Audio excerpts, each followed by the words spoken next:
দেখুন ଭାରତୀୟ ଜନତା ପାର୍ଟି ଯାହା କର୍ସି ତାର ଉଲ୍ଟା କର୍ସି। ସୋନପୁର ଜିଲ୍ଲାରେ ମହାନଦୀ, ତେଲ ନଦୀ, ସୁକ୍ତେଲ ଅଙ୍ଗ ସବୁ ଘାଟରେ ଶହ ଶହ ବାଲି ଗଦା ହେଇଛେ। ପୁରା ପାହାଡ଼ ଡ୍ୟାଙ୍ଗରେ ପୁରା ବାଲି ଗଦା ହେଇଛେ।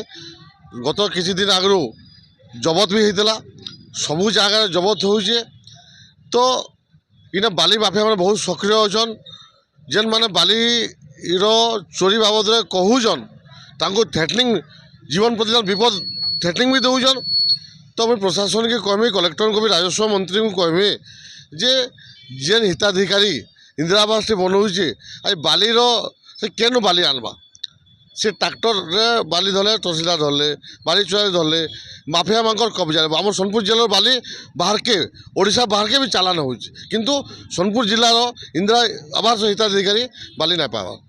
ତ ମୁଇଁ ପ୍ରଶାସନକେ ଅନୁରୋଧ କରୁଛେ, ଯେନ୍ ବାଲି ଜବତ ହେଇଛେ କି ଯେନ୍ ବାଲି ଗଦା ହେଇଛେ, ରେସ୍ପେକ୍ଟିଭ ତହସିଲଦାର ମାନେ କି ସେ ମାଇନିଂ ଅଫିସର ଯେ ଅଛନ୍, ଯେନ୍ ମାନେ ଇନ୍ଦିରା ଆବାସ ପାଇଛନ୍, ଯେନ୍ମାନଙ୍କ ଘର ଅନଗୋଇଂ ଅଛେ, ସେମାନଙ୍କୁ ବାଲି ମାଗଣାରେ ଦିଆଯାଉ, ଯାହାଫଳରେ ଗରିବ ହିତାଧିକାରୀ କିଛି ବେନିଫିଟ୍ ପାଇପାରବା। ଗତ ବର୍ଷ ନଭେମ୍ବର ମାସରେ ଓଡ଼ିଶାର ରାଜସ୍ୱ ମନ୍ତ୍ରୀ ଗୋଟେ ପ୍ରେସ୍ ବିଜ୍ଞପ୍ତିରେ କହିଥିଲେ ଯେ ଇନ୍ଦିରା ଆବାସ ହିତାଧିକାରୀମାନଙ୍କୁ 4 ଟ୍ରିପ୍ ବୋଧେ 4 ଟ୍ରିପ୍ ବାଲି କି 5 ଟ୍ରିପ୍ ବାଲି ମାଗଣାରେ ଦେବେ, କିନ୍ତୁ ଏପର୍ଯ୍ୟନ୍ତ ଗୋଟେ ଟ୍ରିପ୍ ବାଲି ଦେଇ ନା ପାରିଲେ। ତ ଆମେ ଇନେ କହୁଛୁ, ଦାବି କରୁଛୁ, ଅନୁରୋଧ କରୁଛୁ ଯେ ହିତାଧିକାରୀ ମାନେ ବାଲି କେମିତି ପାଇବେ।